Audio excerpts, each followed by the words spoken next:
नमस्कार, मैं रक्षित यादव आपका स्वागत करता हूं एसके बुक्स के यूट्यूब चैनल पर। आज हम बात करेंगे 2023 की आर्मी रिलेशन भर्ती के लिए, जिसका एग्ज़ाम सितंबर में है। इस बार आर्मी का जो एग्ज़ाम है ये पुराने पैटर्न के आधार पर लिया जा रहा है, जिसमें पहले फिजिकल होता है और फिजिकल के बाद आपका रिटन एग्ज़ाम होता है।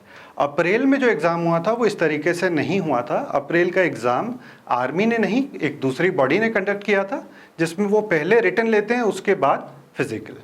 अब ये जो एग्ज़ाम है ये पुराने पैटर्न के ऊपर है। इस पैटर्न में आर्मी जिस तरीके से एग्ज़ाम कंडक्ट करती आई है, लगभग वही तरीका फॉलो होगा। इसमें क्या क्या चीज़ें रहती हैं, क्या क्या इंपॉर्टेंट आपके सिलेबस से रिलेटेड जो टिप्स हैं, जो ट्रिक्स हैं, आज हम उसके बारे में बात करेंगे। तो सबसे पहला जो भाग होता है आपके पेपर में वो होता है जीके का। जीके में जो फ़र्क है यहाँ पर, वो फ़र्क ये है कि करंट के 1 या 2 ही सवाल पूछे जाते हैं।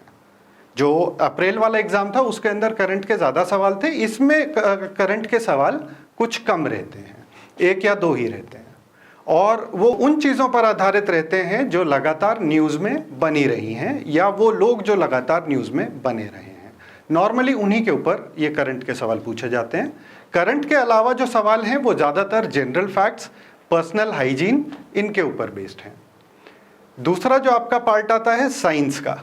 साइंस में 15 सवाल होते हैं, इसमें कोई न्यूमेरिकल नहीं होता। आपको बहुत से चैनल पर बहुत से यूट्यूबर्स कहते हुए मिलते हैं कि जी ये तैयारी कीजिए, ये तैयारी कीजिए। साइंस में न्यूमेरिकल का कोई सवाल अब तक नहीं आया है। इसमें सिर्फ जनरल साइंस और पर्सनल हाइजीन के क्वेश्चन रहते हैं, और नॉर्मली क्वेश्चंस वो रहते हैं जो आपकी डेली लाइफ को, जो आपके डेली बिहेवियर को किसी ना किसी प्रकार से इफ़ेक्ट करते हैं।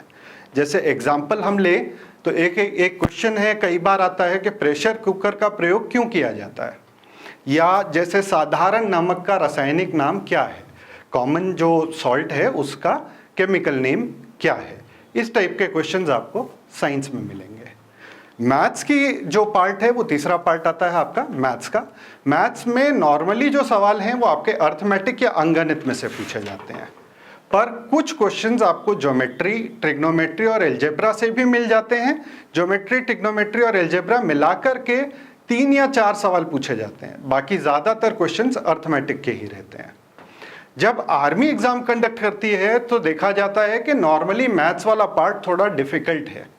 जब दूसरी एजेंसी एग्जाम लेती है तो मैथ्स का पार्ट थोड़ा आसान आता है, जब आर्मी लेती है तो मैथ्स का पार्ट थोड़ा डिफिकल्ट आता है। इसके अलावा जो आपका चौथा टॉपिक रहता है वो है रीजनिंग या तर्कशक्ति, उसके 5 क्वेश्चंस पूछे जाते हैं। तो अब अगली चीज आती है कि पेपर को हल कैसे करें। पेपर को हल करते समय आपको जो बातें ध्यान में रखनी है, सबसे पहला कि सबसे शुरुआत में आपको सॉल्व करना है जीके। क्यों? क्योंकि जीके में टाइम सबसे कम लगता है। या तो आपको किसी सवाल के बारे में पता है या नहीं पता है, उसमें सोचने जैसा या रफ कार्य करने जैसा बहुत ज़्यादा पार्ट नहीं रहता है। इसके बाद दूसरा आता है साइंस। साइंस में भी यही स्थिति है कि आपको बहुत ज़्यादा सोचना नहीं पड़ता है, या तो आपको पेपर आता है या पेपर नहीं आता है। अगर आता है तो आप उसको सीधा सीधा सॉल्व कर सकते हैं, इसमें डाउट वाली चीज़ और रफ वर्क वाली चीज़ बहुत कम रहती है। इसके बाद ही साइंस और जीके दोनों को करने के बाद ही आप रीजनिंग को या मैथ्स को टच करें।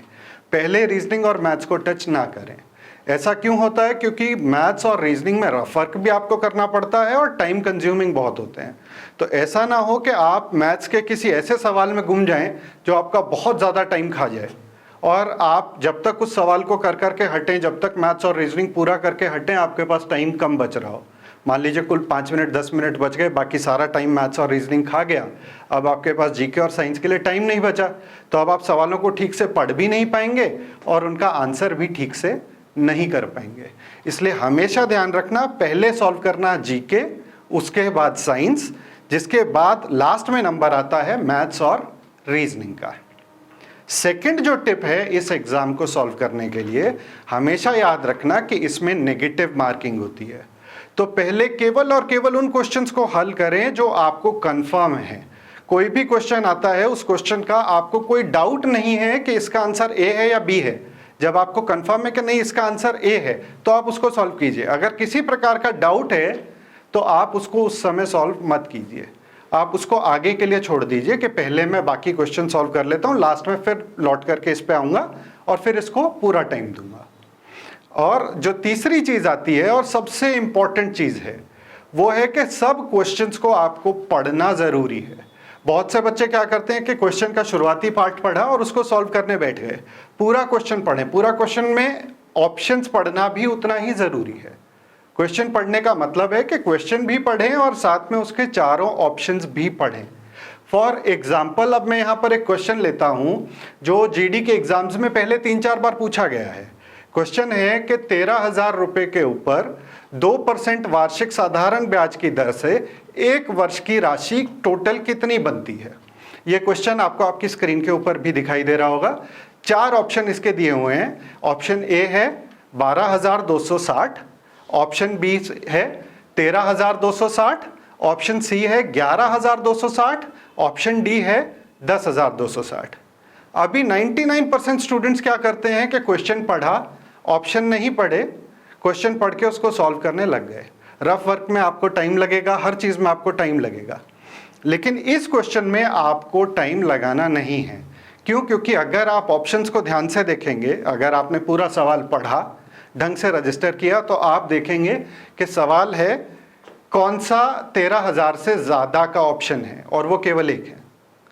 जब ब्याज लग गया तो मूल से तो ज़्यादा ही जाएगा, और ये हमारे पास केवल और केवल एक ऑप्शन में है। ऐसा नहीं है कि आपको कैलकुलेट करने के बाद देखना है 260 या 261। 13,000 से ऊपर का ऑप्शन ही एक ही है, तो वो ऑप्शन बिल्कुल सही है। तो इसलिए आपको बहुत ज़रूरी है क्वेश्चंस को ढंग से पढ़ना। ये क्वेश्चंस ऐसे हैं जो बहुत, इस टाइप के बहुत सारे क्वेश्चंस हैं जो आपको कई बार पूछे जाते हैं। और इस एग्ज़ाम के लिए, जो सितंबर वाला एग्ज़ाम है, इसके लिए अपडेटेड एसके बुक्स सभी बड़ी शॉप्स और ऑनलाइन भी अवेलेबल है। सभी बड़ी शॉप्स पर भी पहुंच गई है और ऑनलाइन भी अवेलेबल है। अगर आप ऑनलाइन लेना चाहते हैं तो उसका लिंक मैं नीचे डिस्क्रिप्शन बॉक्स में डाल रहा हूं, वहां से भी आप ले सकते हैं, और बाहर जाकर के बाज़ार में हर दुकान के ऊपर से भी ले सकते हैं। इस चैनल पर हम इस आर्मी भर्ती और अन्य सभी बड़ी भर्तियों से संबंधी सब इम्पॉर्टेंट जानकारी और स्टडी मटेरियल्स भी उपलब्ध कराते रहेंगे। तो इस वीडियो को लाइक कीजिए, चैनल को सब्सक्राइब कीजिए और अपने दोस्तों के साथ शेयर भी कीजिए। मिलते हैं आपसे अगले वीडियो में। जय हिंद।